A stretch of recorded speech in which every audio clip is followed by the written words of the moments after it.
I will not pay a cent. Before we begin, I need you to understand something about Aria Caldwell. She is not the kind of woman who screams. She is not the kind of woman who throws things or cries in parking lots, or calls her sister at 2 a.m. to say, "Can you believe what he did to me?" No.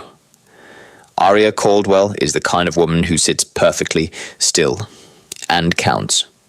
She counts every slight, every lie, every dinner he came home late and offered no explanation for. Every time he walked into a room and looked through her instead of at her, she counts it all, the way a banker counts money, quietly, precisely, without a single trembling finger. And when the total is high enough, she collects. This is her story. And honey, it is deeply satisfying. Seoul, South Korea. The Gyeongbuk-dong district, where the air smells like old pine and new money. Where the hills are lined with traditional Hanok mansions and the kind of quiet that only wealth can buy. It is here, on a curved private lane with no English signage and a gate that opens only by retinal scan, that the estate stands. $12 million. $12 million of stone and silk and soaring timber beams. A courtyard garden that Aria herself designed by hand. Every stone placed, every Korean maple chosen, every paper lantern string measured, so that when they lit up at dusk, the light fell just so across the water. Feature she'd commissioned from an artist in Jeju. 10 years. It took her 10 years to make that house a home. And every single year of those 10, she was also running the financial architecture of the Iron Dragon Syndicate, the most strategically invisible criminal organization in East Asia. Let me paint you a picture of who Aria Caldwell is. She is 54 years old. She is a black woman from Atlanta, Georgia, who came to Seoul at 23 with a mathematics degree, a French manicure, and the kind of confidence that reads in any language. She did not come to Seoul to find a man. She came because a professor told her she had the rarest kind of mind. The kind that sees patterns in systems that other people think are random. And a research fellowship had taken her to this city, and this city had kept her. She met Kang Jun when she was 24, he was 27. Beautiful, dangerous, burning with ambition. He had the kind of eyes that looked at you like you were the answer to a question he'd been asking his whole life. She was not naive. She knew what he was. She knew the family he came from, the business that wasn't a business, the men who called him Hyung with too much reverence for it to be simple affection.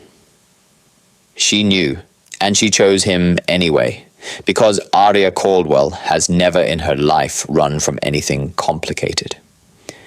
What she could not have known is that she would end up being the thing that made him, not the woman behind the man, the architect behind the empire.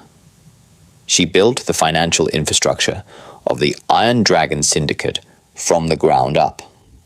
The shell companies, the clean businesses, the shipping licenses, the offshore trusts. She took a mid-level criminal organization and transformed it into something that looked, on paper, like a respectable conglomerate with interests in hospitality, logistics, and private real estate development. She made him a king. She just didn't realize kings sometimes forget who built the throne. VIP Recovery Wing, Samsung Medical Center. Seoul, Room 412. The room is beautiful, as far as hospital rooms go, and Aria made sure of it, not out of vanity, but because she understood that environments shape thoughts, and she was not going to heal surrounded by institutional beige. There is a single orchid on the table, a cashmere throw folded at the foot of the bed, her reading glasses beside a small framed photograph of the Gyeongbuk-dong courtyard in autumn. She does not have a photograph of her husband. That, in itself, tells you something. Aria has been in this room for 11 days. She had what her cardiologist called a stress-induced acute cardiac event, which is a doctor's careful way of saying her heart, quite literally, gave out from carrying too much for too long. She is recovering from open heart surgery. She is 54 years old. She has a scar down the center of her chest that she has not yet looked at in a mirror. She is sitting up in bed. Not because the nurses told her to, but because Aria Caldwell does not lie flat. Not when she can help it. She is wearing her own silk robe, dark charcoal, brought by Sang-uk on the third day.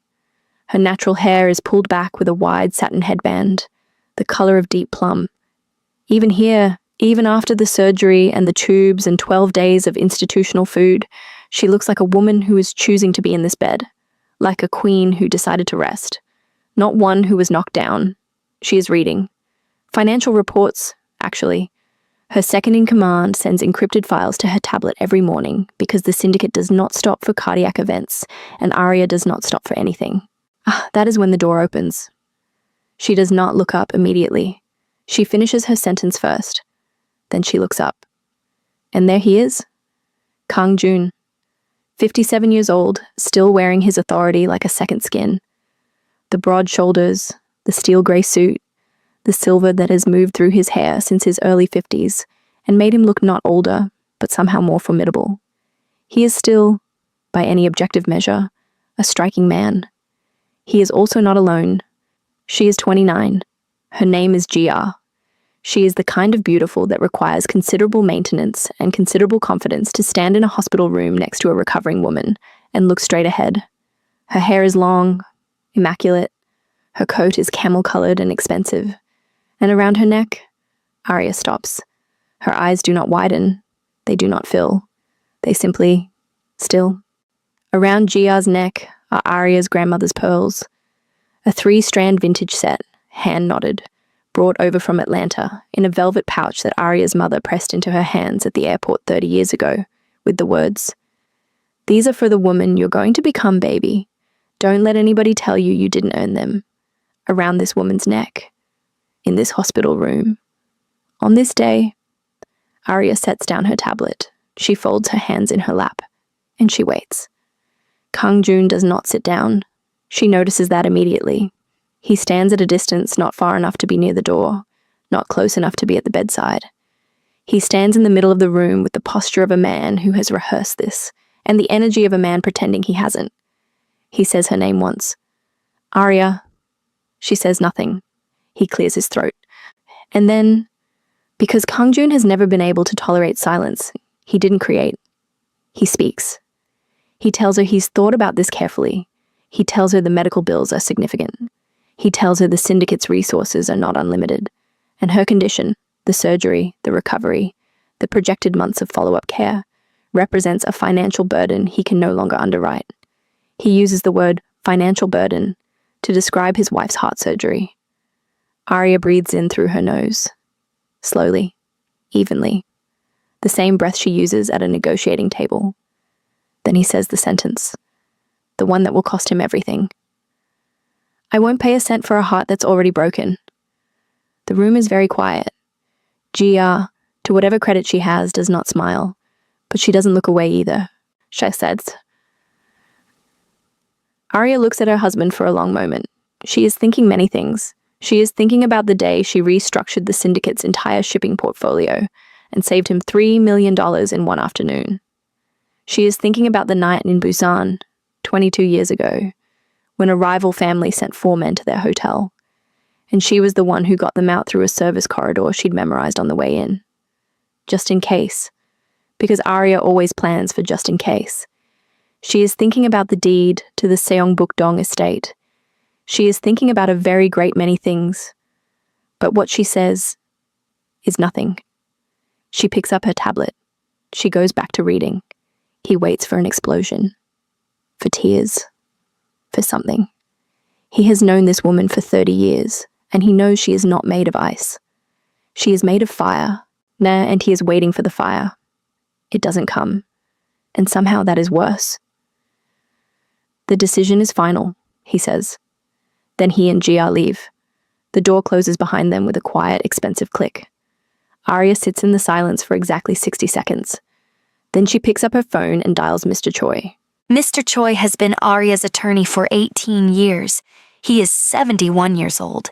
He looks like a man who has seen everything twice, which he has. He spent the first half of his career as a prosecutor and the second half as the most discreet private attorney in Seoul, the kind of man who does not advertise, who does not have a website, who you find only if someone with very high standards refers you. Arya found him through a judge. That's all you need to know. When she calls at 9:30 in the morning, he answers on the second ring. "Mrs. Kang," he says. She tells him briefly, concisely, the way she tells people everything, that her husband has just visited, that he announced he will no longer fund her medical care, that he brought a companion, that she would like Mr. Choi to pull the Caldwell-Kang Trust documents and confirm, in writing, what she already knows. Mr. Choi is quiet for a moment, then, "I'll have them on your tablet within the hour." She thanks him, she hangs up, she looks at the orchid on the table, then at the door through which her husband just walked away. And for just a moment, for the first time, her face moves, not into grief, not into rage, into something older and deeper than either, something that looks, from the outside, almost like a woman setting down a very heavy stone she has been carrying for a very long time, almost like relief. Here is what Kang Jun does not know. He does not know it because he never read the documents he signed. He is, in this way, like many powerful men, accustomed to people handling the details, confident the details serve him, too comfortable to verify. 20 years ago, when the Iron Dragon Syndicate was in its most aggressive expansion phase, Arya had quietly, carefully, legally restructured the syndicate's primary holding structure. The Seongbuk-dong estate, purchased through a private LLC. The LLC is registered in Arya Caldwell's name. Only. Not Kang Jun's, not the syndicate's, Arya Caldwell's.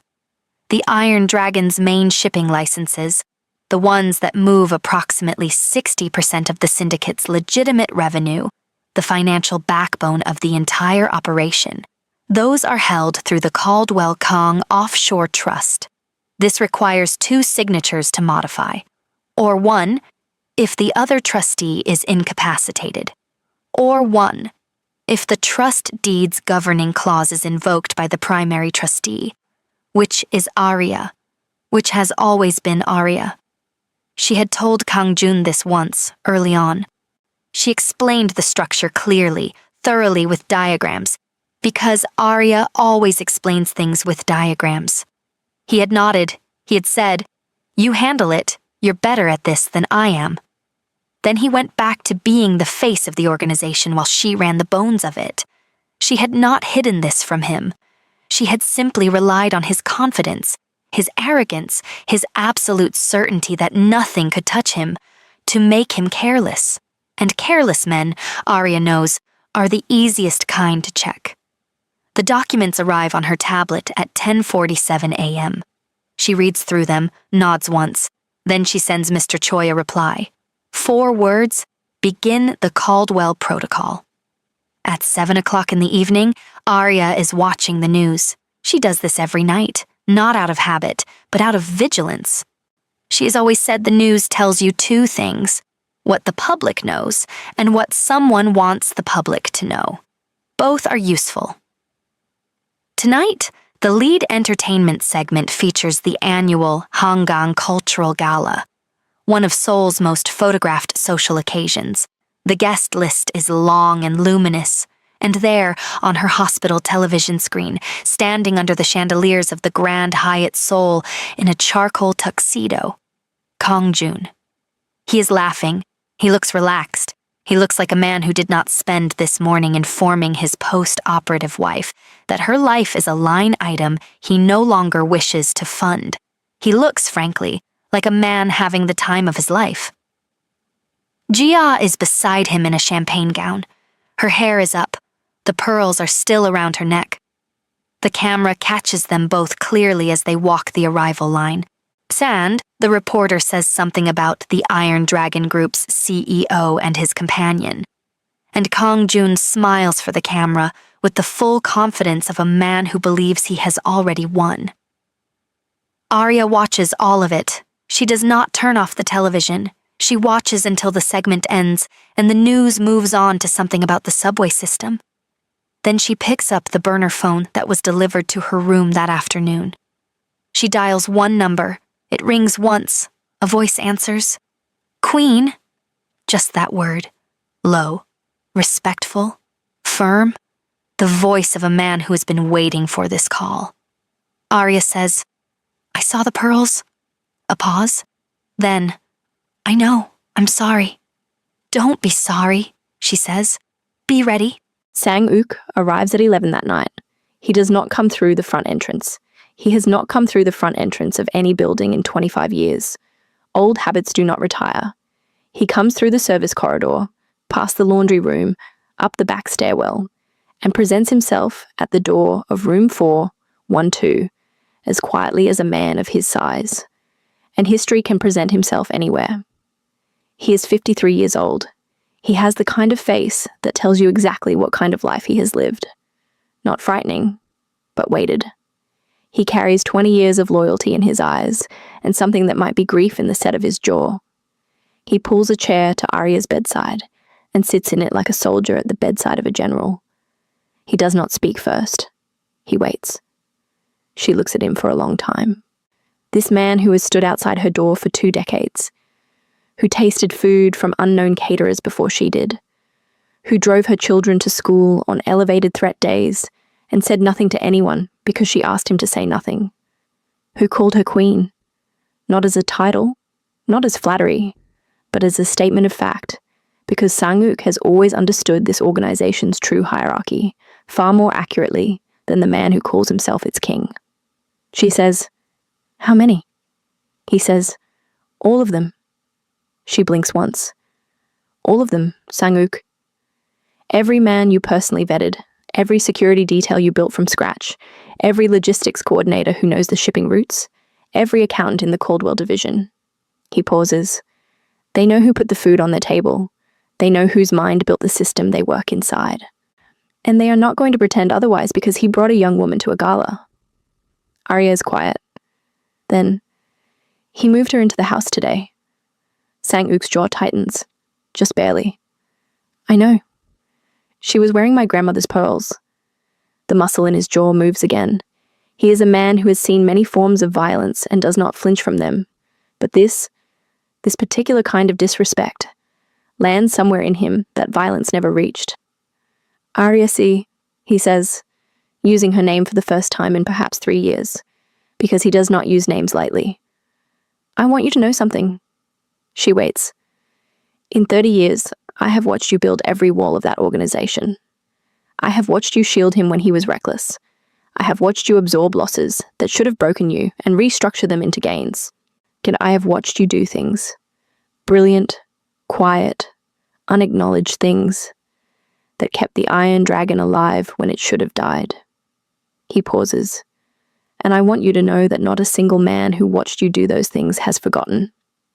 She is looking at her hands. He has forgotten, she says quietly. Yes, says Sang-uk. He has. But the men's still loyal to the queen. He reaches into his jacket, sets a burner phone on the bedside table beside her orchid. Are not loyal to the king. Arya looks at the phone. She picks it up. She says, Tell me everything that happened at the house today. And Sang-uk begins to talk. Meanwhile, at the Seongbuk-dong estate, GR had walked through the front gate that afternoon with the particular energy of a woman who believes she has won a competition. She has been running for 2 years. She stood in the front courtyard, the one with the Korean maples, the paper lanterns, the stone pathway that Arya designed to curl in a specific direction so that it caught the morning light, and looked at all of it and said simply, It's mine now. No one within earshot said anything. The house staff, the 3 full-time attendants who ran the estate with quiet precision that only comes from working for someone with very high standards, were watching this young woman stand in the courtyard. And they were communicating, not with words, with eyes, with the particular language of people who know exactly who built this place and who is now attempting to occupy it. That evening, Gia decided she wanted to make changes. She wanted to start with the main bedroom closet, the size of a modest studio apartment, containing 30 years of Aria's wardrobe, couture pieces, bespoke Korean silk, a row of immaculate shoes, a glass-fronted cabinet of accessories that included several other pieces of vintage jewelry she had not yet gotten her hands on. Gia called for one of the house staff and announced she wanted everything boxed up and sent to storage. Mrs. Park, a quiet woman who has worked in that house for 14 years, said very calmly that she would need authorization to move Mrs. Kang's belongings. Gia said she was the authorization. Mrs. Park said nothing further. She simply went to make tea. Gia, undeterred, went to the closet herself and discovered for the first time that the closet has a secondary security code, separate from the house system. A code Aria installed 3 years ago without much fanfare, and that Kang Jun had never questioned, because Kang Jun had never had occasion to go into his wife's closet. Gia entered the master house code Kang Jun gave her. Nothing. She tried again. Nothing. A third time. And then the intercom panel on the closet wall crackled to life. The voice that came through was not the house system's automated voice. It was a human voice. A woman's voice. Low. Warm. Unhurried. The kind of voice that has given orders for 30 years and never once needed to raise it. Gia froze. The voice said, "Hello." Just that. Hello. Like they were running into each other at brunch. Gia looked at the panel, then at the closet door, then back at the panel. The voice continued, "You are standing in my closet." Or attempting to. A small pause, not uncertain, deliberate. "My name is Aria Caldwell. This is my home. These are my belongings. And you," another breath, silk soft, "are trespassing." Gia opened her mouth. "I wouldn't," said the voice, quiet as still water, sharp as everything beneath it. "I really wouldn't speak right now if I were you. You'll want to hear what comes next." Silence. "I've already placed a call. Officers will be at the gate in..." A pause, brief, unhurried, as if checking a watch. 4 minutes and 40 seconds. Give or take. The warmth in the voice did not disappear. It simply refined itself, like something being distilled into its purest, most concentrated form. "You have time to gather your coat, your bag." Another pause, the last one. And when the voice returned, there was something in it almost gentle, almost maternal, and absolutely merciless. "And my grandmother's pearls." Click. The intercom went silent. The closet door did not open. Gia stood in the hallway of the Seongbuk-dong estate. The estate she had believed 3 hours ago was now hers. And for the first time since she walked through that gate, she felt the full, true weight of where she was standing. She was standing in a house she did not own, in a life she did not understand, reaching for a legacy she was not equipped to touch. And across Seoul, in a hospital room with an orchid on the table and a cashmere throw at the foot of the bed, Aria Caldwell set down the burner phone, looked at the ceiling for one long, quiet moment, then opened her tablet. The Caldwell protocol had already begun. Kang Jun did not know it yet, but in 48 hours, he was going to discover what men like him always discovered too late.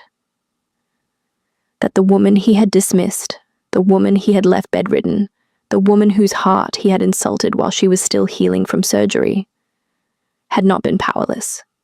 She had been patient, and patience, in the hands of a woman like Aria Caldwell, is not a weakness. It is a weapon. They say a queen never explains herself. She doesn't need to. She doesn't issue press releases. She doesn't make announcements at galas. She doesn't rush, or beg, or perform her pain for an audience. She simply moves. And when she moves, the board changes.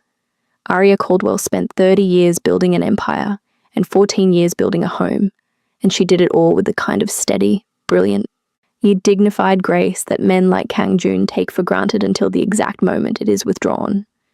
He walked into that hospital room thinking he was ending something. He was actually beginning something. something he was very much not prepared for. Because here is the truth that no one tells you about powerful women of a certain age. Women who have survived things, built things, lost things, and rebuilt them again. They are not afraid of starting over. They have done it before. They will do it beautifully. And this time, everything is already in her name. The end.